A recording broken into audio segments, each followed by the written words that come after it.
everyone, and welcome to my Moments of Love with Dave and Wemi.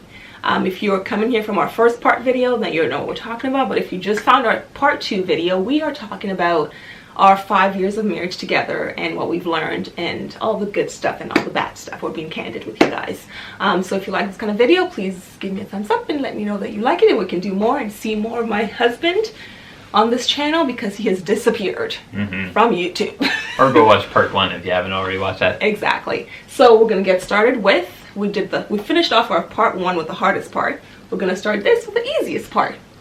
What's been the easiest part of our marriage for you? I don't know. I think just I think growing, like the growth, the head feels so much has just come naturally, right? Like it's just everything that we do together, every whether it's like an adventure, like whether it's travel or vacation or IKEA. going to IKEA, or exactly, that's a really good example. This one day, this woman right here went to IKEA without me. Like, how rude.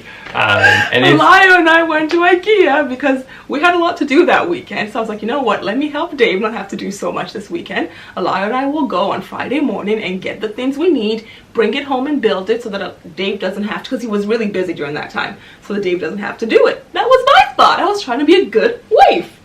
Then I got cussed. Terrible. We almost got a divorce. No, I'm just kidding. But it's kind of funny. It's like one of those things that has grown without even really realizing. I honestly, prior on the Thursday, had she asked, what is something that you want to do with me every time we do it, IKEA would have not come to my mind. But once she did something like that without me, it felt. I felt like abandoned. I was like, I didn't even realize, but that has become a thing for us. And so it's like, it's kind of cool and very easy and natural that all these things become now us. And, you said earlier about, just being one. And it's like, when you are one, it's kind of awkward when one half goes and does something, right? That is a thing that you do together. And it's like, I'm sure people do, we've never crossed this line, but I'm sure people who watch shows together and then somebody cheats, and, right? Watches the DVR without the that's partner. not good, right? And so it's like, we've never done that, right? No, I have not. But similar things like that, and they just become so natural to be part of your identity together, right? So I think yeah, that's a good one. I think mine's pretty similar. Like, the easiest part has been the becoming one, has been the easiest part for me. It's like being vulnerable, being open in that sense, and let him see me in my good and bad has come a lot easier than I thought it would. An example is having a child. I had a lot of misconceptions of what marriage is like when you are pregnant and when you have a baby. So I was like, oh, my husband's not seeing that. My husband's not. Yeah, okay. So when you are like laying on a bed about to push out a kid, all that goes out the window. So you have to be comfortable with the person you're with enough to know that they are going to see you when you are not your best, and that's okay. And they're going to love you past that moment and be able to, still see you as who you are, and not just the person that was laying there like cussing out the world, sweating or whatever, and having a kid. Right, so for me, I think that's been the easiest part. And like just, having sickle cell, for those who don't know, I have sickle cell. I've done videos about it. We'll move on. Having sickle cell, before we got married, Dave he had seen me in a few crises moments, but not a whole lot. And I think that was like one of the moments I knew that this was a man for me. Was the very first time that I went to the hospital being sick, and he took me. And the way he just handled that situation, and I felt comfortable to be sick around him without feeling like, oh, well, it's gonna end our relationship because now he's seen me laying here moaning in pain for 3 days and he'll never love me the same. But I didn't feel any less than in that moment. And then I think after getting married, he's seen me in a lot of situations that I would rather he not, but you can't control these things sometimes. And I haven't felt like it has, I don't know, hurt our marriage in any way other than making it stronger. Is it? Sorry. Go ahead. Yeah, it was just funny actually when he was sick the other day, and it was nowhere near as serious as a sickle cell crisis. But it was funny. She said thank you for thank you for just staying with me at the hospital and for just, being there for me and blah, blah, blah. And I'm like, Wemi, like, those aren't the things you have to thank me for. Like, those are just the things that are natural. They're just part of us. Because, like, I love you and I would do nothing more than, take care of you, right? Or want, you get what I mean. I don't think those words were actually right, but that's okay. But yeah, and then go back earlier in our video to the part one, it's like, thank me for the dishes, because I don't want to do those, but I do those anyway. Oh, that was quick. Our son's awake. I thought he'd be sleeping for a few hours. Hello, mister. Hi. Keep going. We can let him join. Yeah, no, it's just, yeah, that was all. Yeah, so no, I think, that's a lie. Why are you? Oh, good Lord. I just want to pillow like that to a face so that I wasn't looking at that light. That makes sense. That makes a lot of sense. What I was saying, but anyways, that part's been good. The next one is the best part, and I feel like those two are kind of probably the same, aren't they? Yeah. I think actually they're not. Yeah, no. For me, the best is it's similar to the highest or to the easiest, but it's what comes with it is the highest. The highest highs are much better. Like it's just it's a new, like, yeah, it's something that you don't know until you experience it. Like, I've had so many discussions and here comes a liar. Keep talking. So many discussions with with friends and things, and it's like about there now you can be on. That's better. About how, like, pets and can be as fulfilling as kids, and it's just like, nope. And it's like, even like boyfriend girlfriend, it's like how they can be fulfilling as a wife. It's like, nope. And it's just like, you don't know until you get there, kind of thing. And that's as long as you do it right. Yeah, and that's not and that's not to be disrespectful to anybody who has any of those, but it's just you keep kind of leveling up almost, and that's awesome. Yeah, that's the best. I think for me the best part has probably been the built-in best friend, if that makes sense. Right? Does that make sense? Yeah, okay, good. So I think for me that's been the best part, is knowing that I have someone that I can be completely vulnerable with, that I can share my stuff with, that, enjoys spending time with me, and I enjoy spending time with them. There we go. And just having that safe place. I think that's the best way to put it. It's having a safe place. That's been the best part of our marriage to me, is just knowing that you're my safe place, and no matter what, we got this. Like, if money goes away, we have each other. We are strong in each other. We are secure in each other in our marriage, and I think that just goes a very long way for me in what the best part of our marriage is. Yes, Alaya? Things too long for you guys at home. Okay, then go back to sleep. Something we do like newlyweds. No. Okay, I'll go. Okay. For me, the thing I think we still do like newlyweds is enjoy each other's company. I think a lot of people say, after the first year, like in the first year, you're like lovey-dovey, you want to be together all the time, and you love each other so much. I think we've been blessed in that 5 years later, we still feel that way, and we still enjoy each other's company the same way that we did, even more than we did in our first year of marriage. So I think that's something that we do like newlyweds. We spend time together like newlyweds when we can, because he's super busy, but whenever we can, we do. Yeah, no, it's interesting. Like, I could piggyback on that or easily, but I won't. But it's funny, actually. I don't think we necessarily do a lot like newlyweds, and that's part of. I'm actually okay with that. I'm happy about that. I'm happy that we've grown, in so many ways. And so I don't think I really have a better example. I agree that with your point, but I don't just want to steal it and make it mine too. But yeah, no, I don't think there is a lot that we do like newlyweds, but I don't think that's a bad thing. I'm happy that we don't do everything like newlyweds, because I think about who we were then and who we are now, and I would not trade that. Like, I want this. Yeah, you wouldn't go back to year one. No, absolutely. Yep. Biggest challenge you think we faced as a married couple? I would say, I don't know, we've had it pretty easy. Okay, I'll go. Yeah, okay. For me, I think our biggest challenge we faced is probably when we had our miscarriage. Yeah, okay. I think for me that was our biggest challenge because it was new territory for us, obviously, and there was a lot of unstated expectations going around. I was in a place that I wasn't doing well, and he didn't really know how to be there. In the way, and I think like now it would be different, but then like it was, we weren't even a year into our marriage then at that point. No, we weren't. So it was within our first year of marriage that we had that. So it was just still very different. I think we were still a little bit more reserved. We weren't as connected. So it was just very hard to navigate through that together. Like I knew we'd be fine. Like I wasn't worried that we're not gonna make it through this miscarriage. I knew we'd be fine. But I think it could have been better. Sure, absolutely. Yeah. I think about last year, the demands on work. I that think was a big one. That was probably the biggest one for me, and just the sheer number of hours that I was working for a period of time, and it was an elongated period of time.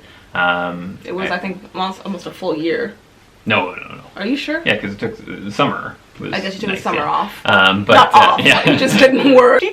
No, how many hours? So it was just a lot of dedication and just effort on that side of things that had the marriage kind of neglected in those times to do anything beyond the kind of bare minimum, and I think that was definitely very taxing and had to creatively figure out ways to accomplish both. If you don't want either to fail, kind of thing, right? And so I think that was definitely a challenge. That's a good one, and that's one that I can actually give out there for those like if you are in that situation where you have a spouse that's working crazy hours, it can be very, very hard. People, I feel like, often don't realize like the times that your marriage breaks down is usually not the significant single hard situation. People can usually make it through those because they know it's A, which is going to get through A. Mm-hmm. But I think it's the everyday things that slowly start to slip away. That's where I think marriages are often easily attacked, is the little things that slowly slip away without you really noticing it.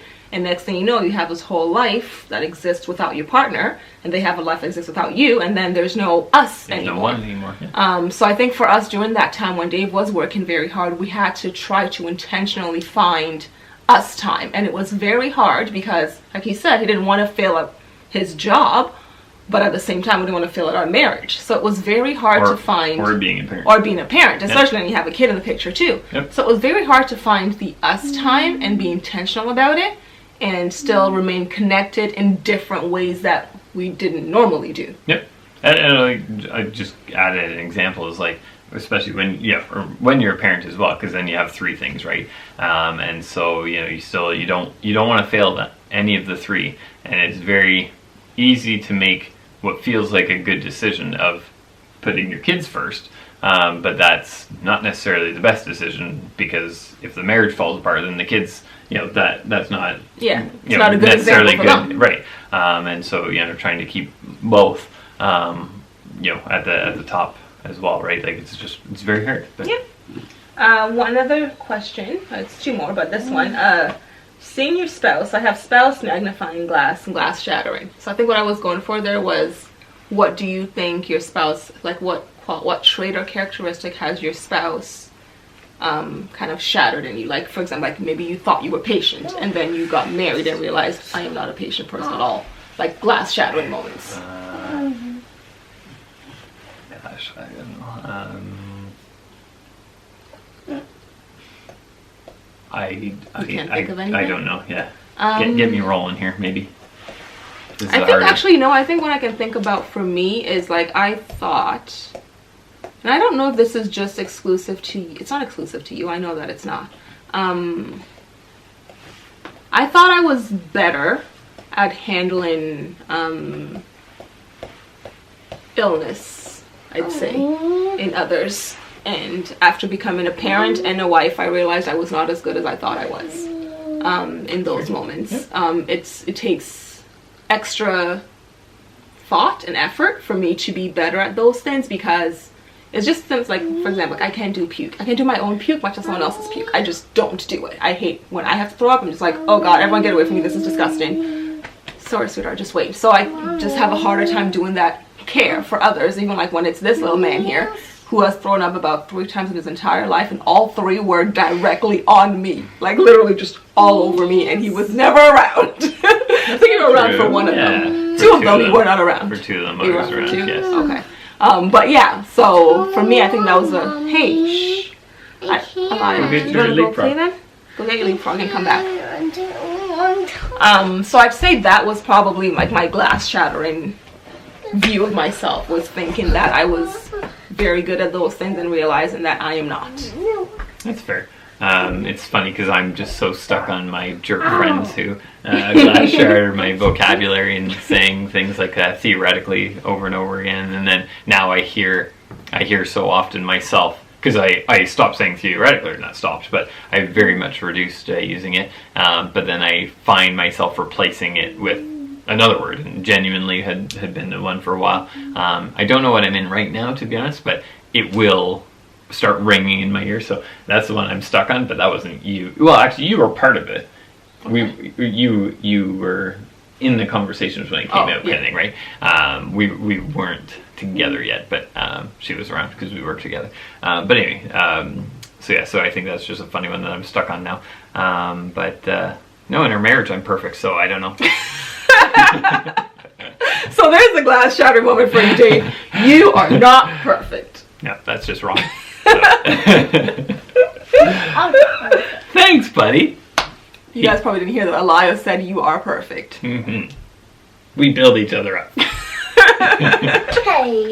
Hey. So you have nothing to share about, like, I haven't shared any of your glass thoughts on yourself? I don't know. I can't think of it. I'm going to be harsher on you. Yeah, I guess. Gosh. I don't know. Coddle you too much. Maybe. And I guess we might end off on this if I have nothing else to add. Best advice to newlyweds. That's a good one. No, I got it. It's just there's a lot. Yeah, so give them all. So who's got some time? Get your coffee, your tea, your milk, your water. Okay. So the advice that I would have for newlyweds is a lot, but it's really if you're entering into a marriage, if you're preparing to get married, then you should be entering into marriage with the expectation that you're going to be married forever. Sorry. What? I love his hair. He's a little salt and pepper. I see. Anyway. He's great and it's so cute. He's always been great, but now he's really great and it's cute. Okay.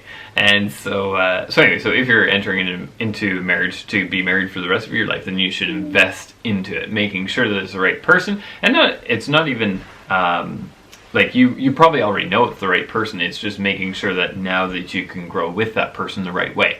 And so I think that's the kind of my advice is investing in that time to learn those root things. And honestly, those 4 books that we read, Love and Respect, 5 Love Languages, From Foreign to Familiar, and Money Before Marriage. All will be linked below. Yeah, and From Foreign to Familiar is because we're different culturally. Not necessarily the best book if you come from the same culture. However, I think it's still a valuable book. It's a good book because even if you're on the same culture, you have different families. You grew up with different values that I think can sometimes be, even just knowing that your values are different, people don't really take a moment to think about, like, your family raised you different than my family raised me. Yeah, we might all be like Canadian, but doesn't mean that our families did things the same. Totally, and I agree that that's still good to know, but the book really focuses on main cultural differences, but it's still a very good book overall, because if you deal with anybody of a different culture in any way of life, it's still friends, valuable. Work. Yeah. So I think investing in reading those and understanding those and digging into those things that make you different, but in a way to understand to make the future better, right? I think that's what it's all about, because the more that we apply those principles and things that we learned in those books, and I'm sure there's many other great resources out there, but it's basing your marriage on the foundation of really core principles that you align with, or that you compromise into, that you make you, right? That's the I think the best advice that I have. Okay, so my journal on advice starts with my best advice is align your faith. If you both believe in God, make sure you both believe in God and you both believe in God the same way. I put that in air quotes because it's just such a plethora of ways that you can believe in God, and make sure you guys can align that to work for the both of you. Sorry, that was a lie. So that's my first. Secondly, careful, buddy. Moving my camera, man. Your pillow. Hello? Yes, you're moving the camera because now it's not centered anymore. You fixing it? Go ahead. Okay. So that's the first one. Secondly, for me, I think is you want to start your marriage having the tough conversations first. And I think that's where those books kind of come in handy, because they push you to have those conversations that you normally would not have, or that you don't put enough energy into. You might just glaze over them, not realizing that they are actually important conversations. Because that's even a good point. You can also have those conversations, or you can have the conversation. Yeah. So make sure you actually have them. I think that's because a lot of people that go into marriage thinking they have the same goals, they have the same ideas, and then they realize, oh, we don't. And a big one of those is like kids. People will go in never talking about their thoughts on kids, because maybe the woman or just assumes, like, of course, like, he knows I want kids, and the man is like, of course she knows I don't want any because I never told her that I want kids. Why should she think I want kids? And then you get married and then you're like, well, this is awkward. So just to avoid those, but have those conversations first, and making sure that you guys come to a place you can agree on. So for me, that's another important piece of advice. Third one is read those books, go to the premarital counseling, like, do the work, because marriage is work. It's not going to be like a sailing off into the sunset. It's not. It takes work, it takes conscious effort, and it takes commitment. That's a good one. It takes commitment. That's a good one. To unfold the layers of each other to become one and truly value yourselves as a couple, and realizing that one of the biggest pieces of advice we got when we first got married was at a marriage conference that we didn't really have any business going to as newlyweds, but it was fantastic for us as newlyweds. And it's that your mate is not your enemy. Like, that's one of the things that I always try to remind myself when we do fight or disagree, is that we have the same goal. At the end of the day, at the end of the night, we have the same goal, and remembering that piece just goes such a long way. And protect your marriage. Protect your marriage from the outside world. What I mean by that is it's a sacred union, and quite often we forget about the sacred part and only honor the union part. And what I mean by that is, like, when the night ends, it's you and your spouse. At the end of the day, when it's all said and done, it's you two. You have to protect that from the outside world, from the influence of those that don't necessarily have the best in mind for you, for those who might not know what they're talking about. And that can even be us. Like, we might not know what we're talking about to you. If it doesn't work for you, don't do it. That's what I mean by that. Like, people would give you advice that worked for them. It might not work for you, and that's okay.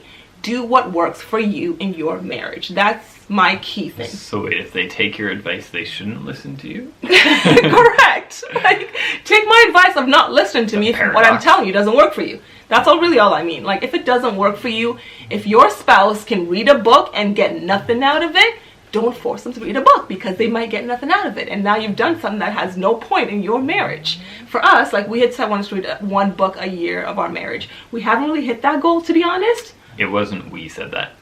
David, you agreed with me. Glass shattering moment. There You totally agreed with me. Agreed it was a good goal.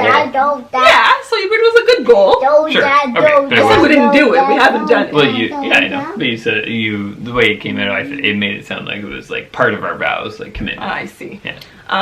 But anyways, as I was saying, is just as newlyweds, have those conversations, set aside the time, protect your marriage.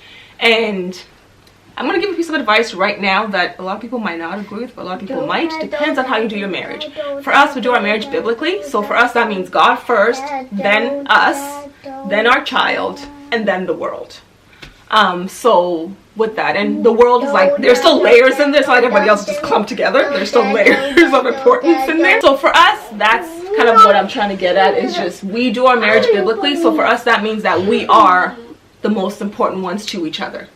After God, it's just, like, if my husband ain't cool with it, sorry, it's not happening kind of thing. And we are very much like that. Some people are able to do that successfully, some are not. We have found for us that works because that helps us respect each other's boundaries, each other's ideologies, values. We can respect them a lot more when we do lead our marriage that way, and that, hey, he's got to be cool with it for me to do it. If he's not cool with it, I ain't doing it. Not that I'm still my own person, because like there's some things that Dave's just like, no, I'm like, well, I'm still gonna do it anyway, but thanks for your advice, and I've let you know, I'm still gonna go ahead and cook that meal.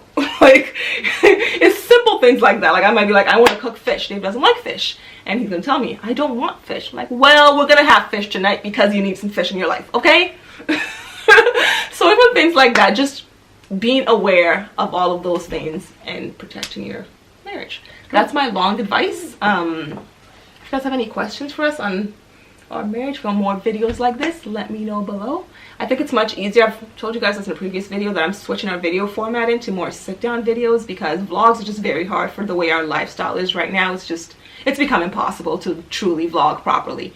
So I found it's easier to just set aside an hour on a certain day and sit down and film and get information out to you guys. If you guys want more stuff like this, you want to see more of Dave and hear more things from him, let me know below and we'll make it happen.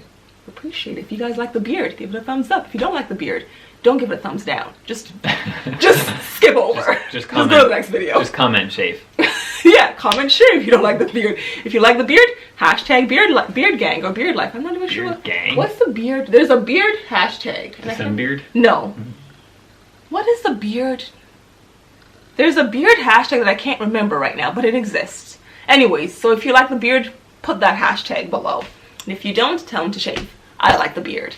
So, with that being said, thank you so much for watching. Would you like to say goodbye? I will say goodbye, sure. Okay. Yeah, I didn't know. Thanks for watching. Yeah. Give a thumbs up if you like this. Subscribe. Let us know your comments. We truly love doing this, and we love being together and sharing. Do you want to say goodbye, Alio? Come. Do you want to say goodbye? Or Alio. No, I'm pretty You said no? shy. Or are you coming? You can record. Come. And I'll put some bloopers of Alio for you guys, because this will go on for much longer than it should. What? Bloopers. Bloopers, because I know you like to talk, so I'm gonna let you have some time to talk. So first say bye. Bye. There you go. Wasn't that nice? Yeah. Oh, wasn't that nice? Yeah. Yeah. But just not happy if you guys are talking first for a long time. Okay, so should we stop talking? Yeah. Do you want to Your talk? turn. Sure. Okay, go ahead. So this is an orange ball, and and I have a blue pillow. Insert blue pillow. Here. How do you say insert blue pillow? I said insert blue pillow. Insert means put it into the frame. Is that all you have to say? Yeah. All right. So then maybe think all of us are done. Okay. Think all of us All are done. done. Bye. Deuces.